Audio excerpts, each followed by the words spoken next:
Abra sua Bíblia comigo no Evangelho de Marcos. Evangelho de Marcos, capítulo 6. Marcos, capítulo 6, a partir do verso 32. E nós vamos ler até o 44. Marcos, capítulo 6, a partir do verso 32. Eu queria te encorajar a orar ao Senhor para que Ele desarme o seu coração. Já falei isso aqui outras vezes. Porque existem textos na Bíblia que a gente já ouviu muito e que a gente já leu muito. E aí a gente pensa que a gente já sabe tudo que está lá. Então, eu quero te encorajar a pedir ao Senhor que desarme o seu coração para que você possa compreender o que o Senhor tem para a nossa vida aqui nessa noite. Marcos 6, a partir do 32. Então, foram sós no barco para um lugar solitário. Muitos, porém, o viram partir e, reconhecendo-os, correram para lá a pé de todas as cidades e chegaram antes deles. Ao desembarcar, viu Jesus uma grande multidão e compadeceu-se deles, porque eram como ovelhas que não têm pastor, e passou a ensinar-lhes muitas coisas. Em declinando a tarde, vieram os discípulos a Jesus e lhe disseram: é deserto este lugar e já é avançada a hora. Despede-os para que, passando pelos campos ao redor e pelas aldeias, comprem para si o que comer. Porém ele lhes respondeu: dai-lhes vós mesmos de comer. Disseram-lhe: iremos comprar 200 denários de pão para dar-lhes de comer? E ele lhes disse: quantos pães tendes? Ide ver. E sabendo eles, responderam: 5 pães e 2 peixes. Então Jesus lhes ordenou que todos se sentassem em grupos sobre a relva verde. E o fizeram repartindo-se em grupos de 100 em 100 e de 50 em 50. Tomando ele os 5 pães e os 2 peixes, erguendo os olhos aos céus, abençoou e, partindo os pães, deu aos discípulos para que os distribuíssem. E por todos repartiu também os 2 peixes. Todos comeram e se fartaram. E ainda recolheram 12 cestos cheios de pedaços de pão e de peixe. Os que comeram dos pães eram 5.000 homens. Curva a sua cabeça. Ore pedindo ao Senhor para falar com você. Ore pedindo ao Senhor para desarmar o seu coração. Em nome de Jesus. Ó Deus, em nome de Jesus, ajuda a gente a te ouvir. Ó Deus, abre o nosso entendimento para compreender a Escritura, assim como o Senhor fez com os discípulos. Senhor, fala ao nosso coração, que a Tua palavra, ela entre profundamente na nossa vida, em nome de Jesus. Amém. Irmãos, o Zé Carlos falou que nós estávamos lá no Congresso dos Homens de Coragem, e lá no acampamento tem um jardim de oração.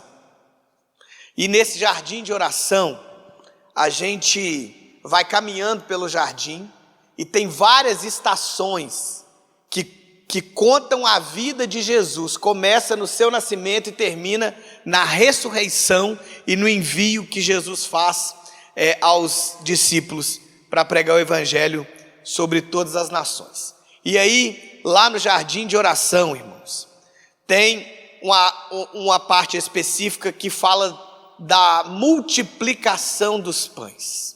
E aí, depois que eu terminei o circuito, eu voltei lá na multiplicação, porque e fui orar a esse respeito. E o Senhor fez muitos milagres, mas eles decidiram ali colocar o milagre da multiplicação. E ali de fato foram multiplicados recursos materiais, como a gente vai ver aqui claramente. Mas o milagre da multiplicação não era só peixe.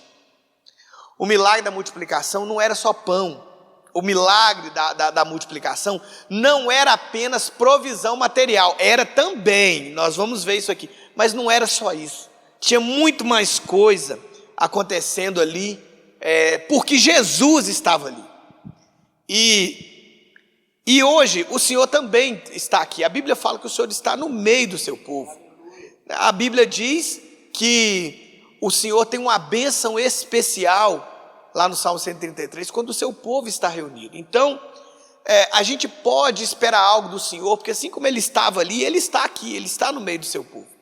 E aí eu vejo aqui 4 elementos que a gente pode esperar do Senhor que está no nosso meio. E eu queria rapidamente tratar eles com você aqui. O texto começa dizendo assim, no verso 34. Ele diz assim, eu comecei no 32, né, irmãos? É no 34 que eu quero ler. Ao desembarcar, viu Jesus uma grande multidão e compadeceu-se deles, porque eram como ovelhas que não têm pastor.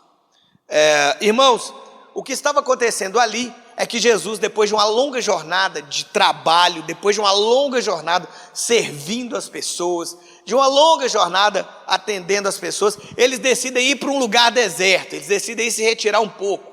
Mas a multidão que andava atrás de Jesus, viu que Jesus e seus discípulos entraram no barco, viu que eles se dirigiram para um certo lugar, e eles então entenderam para onde ele estava indo, e por terra eles foram e chegaram primeiro que o Senhor Jesus no lugar para onde ele estava indo. E o texto diz que eles haviam se retirado depois de um longo tempo cansativo. Mas o texto diz também que Jesus, ao descer do barco, ao desembarcar, ele olha para aquela multidão que naquele momento eles queriam sair fora dela para um tempo de repouso, de descanso e de renovo das forças, mas ele fala que ele compadeceu-se delas. E ele diz que ele os via como ovelhas que não têm pastor. A primeira coisa que o texto ensina aqui para nós é que, porque o Senhor estava ali, e porque o Senhor está aqui também, a gente pode esperar cuidado. Cuidado.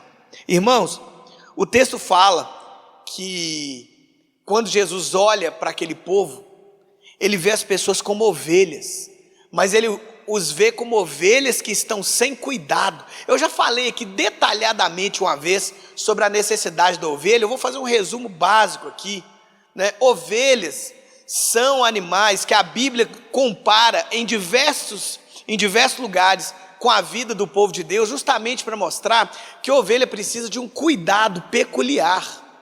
Ovelha não é igual a boi, né? Boi, você solta o boi no pasto, o dono dos bois, o vaqueiro, a pessoa responsável por cuidar, ele pode ficar dias sem ver onde estão os bois. Dias. Ovelha não. A ovelha precisa ser conduzida pelo pastor, a ovelha precisa ser cuidada pelo pastor. A ovelha não pode ser solta num pasto muito grande e ela ser deixada lá. O pastor precisa estar lá. E aqui nos tempos bíblicos, que o povo de Deus também vivia de criação de animais, o povo entendia muito bem o que eles queriam dizer. Por quê? Porque a ovelha, como eu disse, ela precisa do cuidado peculiar. Ovelha, ela não consegue se defender sozinha. A ovelha, ela no máximo, ela sabe dar uma cabeçada quando for necessário, mas ela não tem muita agilidade para correr do predador, por exemplo, e ela precisa de que alguém esteja vigiando, porque ela é uma presa fácil. A ovelha é um bicho dependente. E o nosso supremo pastor, ele olha para aquele povo e ele os vê como ovelhas que não tinham cuidado. E ele olha com compaixão para aquele povo. E é o olhar que o Senhor tem para mim e para a sua vida também, o olhar da compaixão, o olhar de quem precisa de cuidado. Você pode esperar cuidado do Senhor. Irmãos, a ovelha não é um bicho que pode ser solto num pasto de qualquer jeito. A ovelha, ela come um capim fresco e ela precisa ser conduzida aos pastos onde o alimento está adequado para que elas possam comer. A ovelha não é um bicho que sai procurando esse alimento sozinha, ela é conduzida até lá. A ovelha tem uma alimentação extremamente selecionada, ela não sai comendo qualquer coisa. E o Senhor olha para a gente desse jeito, como pessoas que precisam ser alimentadas por Ele. Irmãos, as ovelhas, elas precisam de ajuda o tempo todo, o tempo todo. Os estudiosos do assunto dizem que, inclusive, durante a noite, o ideal é que as ovelhas sejam vigiadas, porque muitas vezes, quando as ovelhas ficam viradas de barriga para baixo, elas não conseguem se virar sozinhas, de cabeça para cima. E aí, quando ficam mais de 1 hora nessa posição, o estômago da ovelha, que é muito grande, comprime o pulmão, ela pode morrer asfixiada. Tamanha a dependência e a necessidade que uma ovelha tem de cuidado.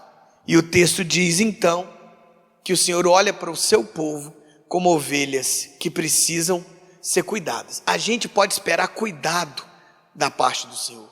Irmãos, tem alguns textos bíblicos que vão mostrar isso para a gente. Por exemplo, o apóstolo Pedro, 1 Pedro 5,7, ele fala assim: lançando sobre ele toda a vossa ansiedade, porque ele tem cuidado de vós. No Senhor você pode esperar alguém para cuidar de você. Hebreus capítulo 13, verso 5, é um texto que a gente constantemente fala aqui. O escritor de Hebreus diz assim, que ele jamais nos abandonará. Ele diz: seja a vossa vida sem avareza, contentai-vos com as coisas que tens, porque eu nunca te deixarei, jamais te abandonarei. Irmãos, o nosso Senhor, Ele não apenas sabe que você precisa ser cuidado, como Ele quer cuidar de você. No Senhor nós podemos esperar cuidado do Supremo Pastor. Você precisa ser cuidado. Você não sabe andar sozinho. E toda vez que você tentar andar com as próprias pernas, você vai precisar do socorro do Supremo Pastor, antes que seja tarde demais. Poderá ser que enquanto eu estou falando, tem alguém aí me ouvindo, que está tentando caminhar de acordo com o próprio coração, segundo o próprio entendimento. Pode ter alguém pensando que é autossuficiente. Eu quero dizer para você, você pode até caminhar sozinho, mas vai ter uma hora que você vai precisar da ajuda do Supremo Pastor. É muito melhor que você ande perto dele. Você precisa de alguém para cuidar de você. E o texto diz aqui que nós podemos esperar cuidado do Senhor, porque Ele olha para as pessoas como necessitadas de cuidado e Ele se dispõe a cuidar das suas ovelhas. Continue analisando o texto aí comigo. Ainda no verso 34, ele fala assim: e passou a ensinar-lhes muitas coisas. Irmãos, o texto diz que o Senhor Jesus, nessa manifestação de cuidado, Ele passa a ensinar as suas ovelhas. Ele passa a mostrar o caminho para o seu povo. Ele passa a manifestar a sua vontade para que o seu povo compreenda como é que eles devem viver, como eles devem agir, como eles devem reagir. A segunda coisa que o texto ensina para nós é que a gente pode esperar do nosso Senhor que Ele nos ensine o melhor caminho. Nos ensine o melhor caminho. Irmãos, você todo dia precisa ser ensinado. Todo dia. Você todo dia tem uma tendência de se desviar. Todo dia você tem uma tendência de reagir de acordo com o seu próprio coração pecaminoso. Todo dia você corre o risco de fazer uma escolha contrária à vontade do Senhor. Você precisa ser ensinado todo dia. Porque todo dia você tem uma luta. Todo dia você toma decisões. Todo dia você faz escolhas, e o que vai definir a sua vida não é as lutas que você tem, é o jeito que você reage. E eu já falei isso aqui semana passada, e o texto diz aqui que o Senhor passa a ensinar. Eu sei que você tem que tomar decisões, fazer escolhas, eu sei que você precisa tomar posturas e atitudes, eu sei que você passa por desafios, porque eu também passo lá no seu trabalho. O Senhor quer te ensinar como é que você vai reagir. Você tem lutas, você tem dificuldades lá na sua família. O Senhor quer te mostrar o caminho, como é que você vai agir, qual vai ser a sua postura, qual é o melhor trilho a ser seguido nesse momento. Irmãos, o Salmo 25, no verso 8, o salmista diz assim: bom e reto é o Senhor, por isso Ele aponta o caminho aos pecadores. E aí é uma coisa interessante a gente pensar, que o texto diz que o Senhor aponta o caminho. Irmãos, às vezes a gente sabe o caminho, porque o Senhor nos ensina. Mas entre saber para onde ir, entre saber como responder, entre saber como reagir e entre praticar o que o Senhor ensinou, tem uma distância muito grande. E aí o Salmo 25 continua dizendo, no verso 9, ele guia os humildes na justiça, e ele ensina os mansos os seus caminhos.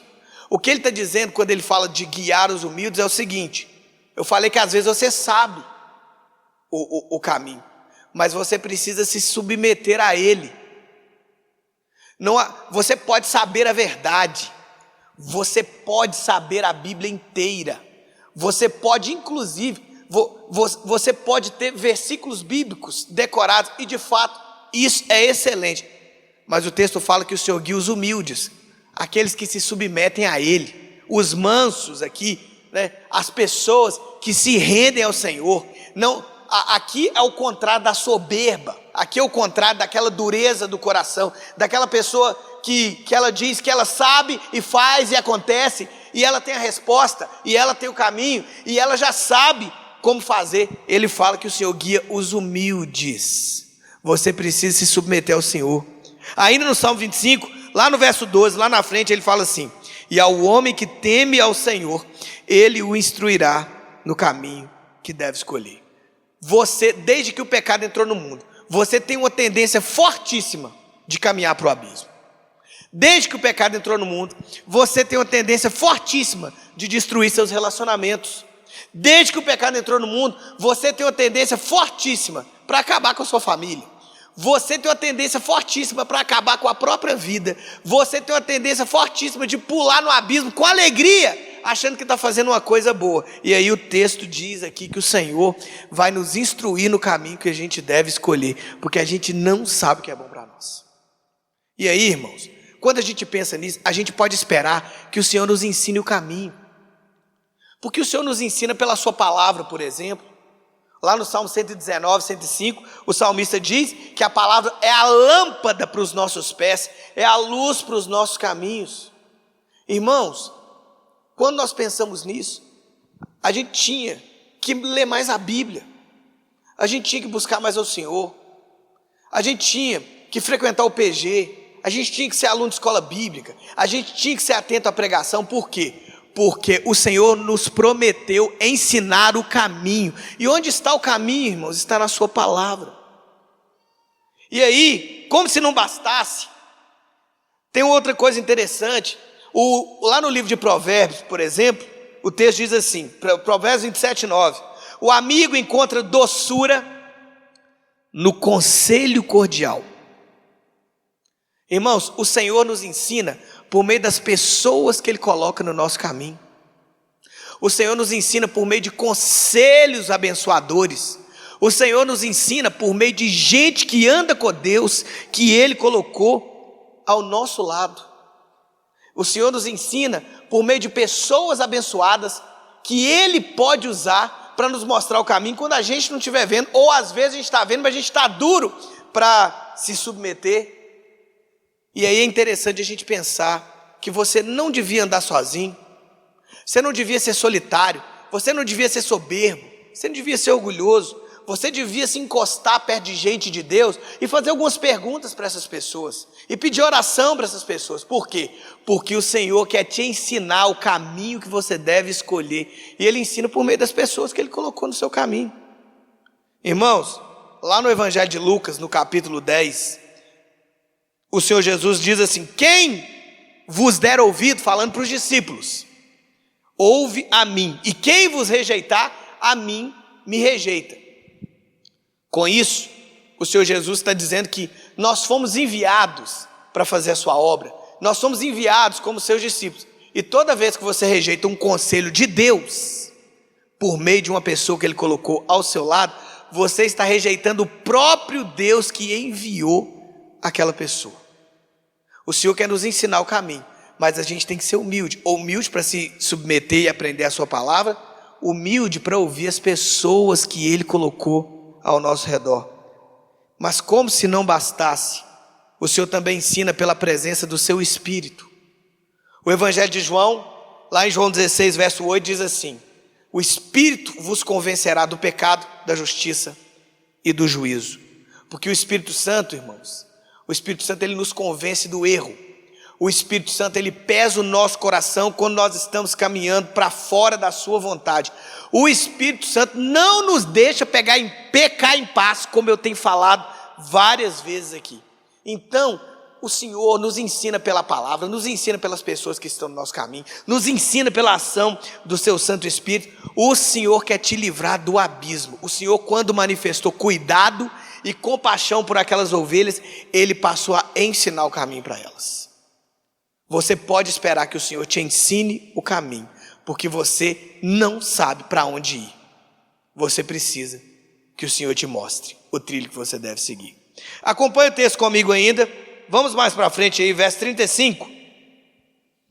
Do verso 35 ao 38, o texto diz assim: em declinando a tarde, vieram os discípulos a Jesus e lhe disseram: é deserto este lugar, e já avançada a hora, despede-os, passando pelos campos ao redor, pelas aldeias, para que comprem para si o que comer. Porém, ele lhes respondeu: dai-lhe vós mesmos de comer. E disseram-lhe: iremos comprar 200 denários de pão para lhes dar de comer? E ele lhes disse: quantos pães tendes? Ide ver. E sabendo eles, responderam: 5 pães e 2 peixes. Irmãos, Jesus estava ali ensinando, cuidando, manifestando compaixão para a multidão. A Bíblia diz que nem só de pão viverá o homem, mas a Bíblia não diz que os homens não precisam de pão. As pessoas precisam comer. As pessoas precisam ter as suas necessidades supridas. Ali era um lugar afastado, ali era um lugar que as pessoas não conseguiriam se alimentar. Os discípulos começam a ficar preocupados. E aí, eles rapidamente encontram a solução. Eles dizem: Senhor, manda o povo ir embora. Manda o povo para casa, porque está anoitecendo. E aí cada um se vira pelo caminho. E aí, enquanto os discípulos já estão assim, querendo ficar livre de qualquer preocupação, nós estamos aqui, daqui a pouco esse povo começa a reclamar, e daqui a pouco esse povo fica com fome, e aqui tem mulher, e aqui tem criança. E aí, quando os discípulos já estão assim, ficando livres dessa preocupação, o Senhor manda eles embora. O texto diz que Jesus diz assim: mas por que vocês mesmos não dão a eles de comer? E aí, a terceira lição que o texto nos ensina: o que eu posso esperar do Senhor Jesus? Eu posso esperar que Ele me use para abençoar outras pessoas. Irmãos, enquanto eles queriam ficar livres da preocupação de ter que suprir alguém, Jesus estava dizendo assim: vocês mesmos podem alimentar essas pessoas. Diante da necessidade, diante da escassez, diante do que está aqui ao nosso redor, vocês não vão fazer nada. É o que o Senhor Jesus está falando para eles. E aí lá no Evangelho de João, que também conta essa história um pouquinho mais completa em alguns aspectos, o texto diz que o André chega para Jesus e fala assim: aqui tem um rapaz que tem 5 pães e 2 peixes. E aí o texto então vai dizer que os 5 pães e os 2 peixes vão ser multiplicados para toda aquela multidão. Irmãos, o Senhor multiplicaria o pão, coisa que ninguém ali podia fazer. O Senhor alimentaria com aquele pouquinho de alimento uma multidão de 5.000 homens, fora as mulheres e as crianças, coisa que ninguém podia fazer. Mas o Senhor não ia fazer o que eles podiam fazer. E aí o Senhor fala: vocês podem providenciar o pão. E ele tinha alguém que tinha um pouquinho de pão e que ofereceu. Irmãos, o Senhor Todo-Poderoso, o Senhor Criador do céu e da terra, o Senhor podia fazer surgir do nada alimento para aquelas pessoas. Assim como lá na criação, pela sua palavra, todas as coisas foram criadas, mas Ele decidiu que a bênção que Ele queria derramar sobre a vida daquela multidão faminta passasse pela vida dos discípulos. Ele podia fazer sem usar ninguém, mas Ele fez questão de que passasse pela vida das pessoas que estavam ali. Irmãos, o Senhor não precisa de nós, Não precisa, Ele podia fazer tudo sozinho. Mas o Senhor, pela sua graça, Ele quer nos fazer participantes do que Ele está fazendo. E você pode esperar que Ele te use para abençoar alguém. Olha ao seu redor tem muitas necessidades. Olha ao seu redor tem gente aflita. Olha ao seu redor tem gente que de alguma forma precisa ser abençoado. Às vezes tem uma pessoa que precisa ser abençoada materialmente, mas a vida não é só isso. Às vezes tem uma pessoa que precisa de uma oração, que precisa de uma boa palavra. Às vezes tem uma pessoa que precisa de uma visita. Às vezes tem uma pessoa que precisa de acolhimento, de uma direção, de um conselho. E aí, muitas vezes você, involuntariamente, sem perceber, olha ao seu redor e aí faz como os discípulos, espera que cada um dê o seu jeito, quando o Senhor quer abençoar as pessoas que estão ao seu redor, fazendo com que a bênção passe pela sua vida. O Senhor quer abençoar alguém através de você. Você devia começar todo dia perguntando ao Senhor e a si mesmo: como eu posso abençoar alguém? Irmãos, você pode ser usado por Deus. Você pode ser uma bênção para a vida de uma família. Você pode ser uma bênção para a vida dos seus vizinhos. Você pode ser uma bênção para as pessoas que trabalham com você. Você pode ser uma bênção aqui na nossa região, inclusive uma bênção no ambiente da própria igreja. Irmãos, a gente tem a tendência de terceirizar.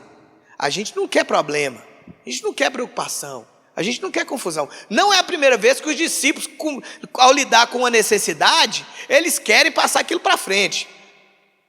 Lembre-se que aqui no Evangelho de Marcos, mesmo um pouquinho antes, as pessoas traziam as crianças para ser abençoadas, e Jesus e os discípulos falavam assim: leva essas crianças para lá. Os discípulos repreendiam as pessoas que estavam trazendo as crianças.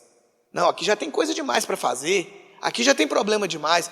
Lembre-se comigo, lá em Mateus capítulo 15, tinha uma mulher estrangeira. O texto lá fala que era uma mulher cirofenícia. E a mulher fala, o texto diz que a mulher chega lá e diz assim: a minha filha está endemoniada, está possessa por um demônio. E o texto diz que os discípulos falam assim: gente, manda essa mulher embora. A gente tem a tendência de terceirizar. A gente tem a tendência de que cada um cuide de si, que a pessoa procure ajuda, que a pessoa procure um caminho, que a pessoa procure um meio de resolver os seus problemas. E aí muitas vezes o que o Senhor quer fazer é que a bênção chegue nessas pessoas por meio da sua vida. Espere ser usado por Deus. É o que nós vemos aqui. E por último, verso 39. Aí no verso 39, ele vai dizer assim, do 39 ao 44. Então Jesus lhes ordenou que todos se assentassem em grupos sobre a relva verde. E o fizeram repartindo em grupos de 100, 100, de 50 e 50. Tomando ele os 5 pães e os 2 peixes, erguendo os olhos ao céu, os abençoou e partindo os pães, deu aos discípulos para que os distribuíssem, e por todos repartiu também os 2 peixes. Todos comeram e se fartaram, e ainda recolheram 12 cestos cheios de pedaços de pão e de peixe. Os que comeram dos pães eram 5.000 homens. Irmãos, diante da necessidade de alimentar tanta gente, os discípulos já haviam até feito uma conta. Quem é que tem 200 denários? O valor de 200 dias de trabalho de um trabalhador comum daquela época. Quem tem 200 denários para comprar pão para esse povo comer? E aí o texto diz que alguém aparece com 5 pães e com 2 peixes, e que o Senhor multiplica o recurso, e que a multidão faminta é saciada, e que mais de 5.000 pessoas são abençoadas ali naquele momento. Irmãos, o que eu posso esperar do Senhor? Eu posso esperar que Ele supra as nossas necessidades. Eu comecei falando aqui que o texto da multiplicação não é só sobre pão, mas ele também é sobre pão. Eu posso esperar que Ele seja a minha provisão. Irmãos, E quando a gente fala do Senhor ser a nossa provisão, a gente se lembra, por exemplo, lá do Salmo 127, no verso 1, que ele fala, quando ele fala do sustento da família, ele diz assim: inútil vos será levantar de madrugada, repousar à tarde, comer o pão que penosamente granjeaste, aos seus amados ele dá enquanto dorme.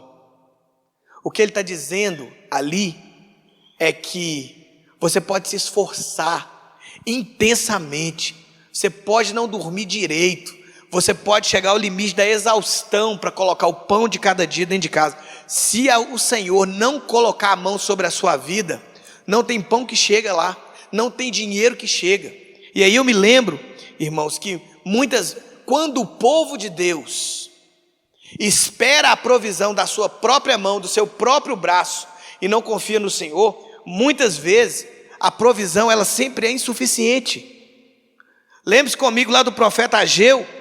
O profeta Ageu, lá em Ageu 1, no verso 6, ele fala assim: tende semeado muito, vocês estão trabalhando muito, vocês estão plantando muito, vocês estão se esforçando muito, mas ele fala assim: mas tendes recolhido pouco, comeis e não chega para fartar-vos, vestivos, mas ninguém se aquece, e o que recebe o salário recebe para pô-lo em um saco furado. Irmãos, ali havia uma realidade de um povo que trabalhava, de um povo que se esforçava. Ali havia a realidade de um povo que estava buscando se aquecer do frio, de um povo que estava buscando alimentar sua família, de um povo que estava buscando suprir a necessidade do lar, mas o texto diz que não havia dinheiro que chega. Por quê? Porque Deus tirou a mão do seu povo. O contexto lá do profeta Ageu é isso: um povo caminhando de acordo com o seu próprio coração, confiando na força do próprio braço e deixando o Senhor nas sobras. E aí o texto fala: vocês se esforçam muito, vocês trabalham muito, vocês se esgotam, mas não tem nada que chega aí para vocês, porque Deus havia tirado a mão. Irmãos, o Senhor é o que supre a nossa necessidade. Lá no Salmo 112, no verso 3, Davi diz assim, falando das pessoas que andam com Deus, ele fala assim: na sua casa há prosperidade e riqueza, e a sua justiça permanece para sempre. Se você ler o Salmo 112 todo, você vai ver que a riqueza do texto não é o dinheiro, que a riqueza do texto é o cuidado do Senhor, é a presença do Senhor nas famílias do seu povo. Irmãos, o Senhor é a nossa provisão. O Senhor é aquele que supre a nossa necessidade. O Senhor é aquele que multiplica recursos. O texto está dizendo que nós podemos esperar do Senhor mais do que a gente está vendo. O texto está dizendo que nós podemos esperar do Senhor mais do que tem nas nossas mãos, que Ele pode multiplicar os recursos. Nós podemos esperar que o Senhor supra as necessidades do seu povo. E eu queria que a gente terminasse aqui orando especificamente. O pessoal da música já podia vir aqui. Eu queria orar por você que está precisando de uma direção de Deus. O texto diz que o Senhor, Ele ensina o seu povo. Talvez você que não está enxergando, às vezes você precisa da direção, de uma confirmação do Senhor. Às vezes você precisa fazer escolhas, tomar decisões, anda meio perdido. Eu queria que você viesse aqui, que nós vamos orar por você. Você podia vir rápido, que tem ceia ainda, né? Eu queria orar por você que tem uma necessidade para colocar diante do Senhor. Eu queria orar por você que tem uma necessidade de provisão mesmo. Eu queria orar por você que está esperando algo material, uma porta para se abrir de alguma forma. A gente fala tanto, irmão, a gente fala tanto contra o povo da prosperidade, que às vezes a gente fica meio assim, mas quem sustenta a gente é o Senhor mesmo. Se a gente não pedir o Senhor, nós vamos pedir para quem? Né? Às vezes tem uma necessidade que você queria colocar diante de Deus. É o momento, nós vamos orar pela provisão. E eu também quero orar com você. Nós estamos falando de tudo isso aqui, do ensino, nós estamos falando do cuidado, nós estamos falando da direção, nós estamos falando da provisão. Tudo isso aqui só acontece porque o Senhor estava ali para cuidar do seu povo. Eu quero orar por você que precisa se render ao Senhor. Nada disso aqui vai acontecer se você estiver longe dele. Curva a sua cabeça, coloque o seu coração diante dele, e o Senhor pode nos trazer resposta aqui nessa noite. O Senhor pode nos ajudar aqui. Senhor, em nome de Jesus, nós olhamos para a Tua palavra, e a Tua palavra nos mostra quem o Senhor é. A Tua palavra nos mostra que nós temos um pastor que cuida de perto do seu povo. A Tua palavra nos mostra um pastor que se compadece das suas ovelhas, que não as deixa jogadas à própria sorte, porque sabe que elas são limitadas, porque sabe que elas precisam de ajuda, porque sabe que elas não podem caminhar sozinhas, e portanto nós oramos aqui nessa noite por direção do Senhor. Ó Deus, nós oramos por confirmação da Tua vontade. Nós oramos, ó Deus, para que nós não façamos escolhas que o Senhor não tem para a nossa vida. Ó Deus, o nosso coração é tão enganoso. Ó Deus, a gente corre um risco tremendo de ir com muita alegria, entusiasmo, para longe daquilo que o Senhor tem para nós. Portanto, nessa noite a gente reconhece, a gente é essa ovelha que o Senhor falou, a ovelha que precisa do cuidado, a ovelha que precisa da direção, a ovelha que precisa ser guiada, porque não sabe andar sozinha. Esses somos nós, a gente precisa de direção do Senhor. Ó Deus, nós oramos aqui pela provisão. Ó Deus, a Tua palavra diz: pedi e dar-se-vos-á, buscai e achareis, batei, abri-se-lhe-á. E ela completa dizendo: porque todo que pede recebe, quem busca encontra. Senhor, confiando na Tua palavra, na Tua fidelidade, no cuidado do Senhor, nós oramos pela provisão, oramos pelo suprimento da necessidade, oramos por portas abertas. Senhor, nós oramos entendendo que o Senhor é um Pai que quer boas coisas para os seus filhos, e que se alegra em cuidar do seu povo, em suprir o seu povo. E nós estamos aqui como filhos amados, dizendo mais uma vez: nós dependemos do Senhor. Ó Deus, nós pedimos em nome de Jesus, seja uma porta de emprego, ó Deus, seja uma causa na justiça, Senhor, seja um aumento da renda. Ó Deus, o Senhor conhece o coração do seu povo. Tudo isso o Senhor pode fazer na vida do seu povo, porque o Senhor é aquele que aumenta e multiplica recurso, porque o Senhor se agrada em cuidar das suas ovelhas. Ó Deus, nós pedimos ao Senhor que nenhum de nós aqui seja uma ovelha desgarrada do cuidado do Supremo Pastor. Ó Deus, porque longe do Senhor a gente corre perigo. Sem a ajuda do Senhor, nós seremos presas fáceis. Sem a ajuda do Senhor, nós andaremos em terrenos perigosos. Sem a ajuda do Senhor, facilmente cairemos pelos abismos. Ó Deus, eu quero pedir ao Senhor que aproxime, reconcilie, traga para perto aqueles que precisam voltar, antes que seja tarde. Ó Deus, em nome de Jesus, como a gente depende do Senhor, como a gente precisa do Senhor. Ó Deus, como a nossa falsa autossuficiência é perigosa. Ó Deus, olhe para nós com essa compaixão que a gente viu aqui, com esse amor. Olhe para nós, ó Deus, com esse cuidado zeloso. Ó Deus, a gente se submete ao Senhor. Humildemente a gente se rende ao Senhor. A gente reconhece: sem Ti nós nada podemos fazer. Nos ajude, em nome de Jesus. Amém.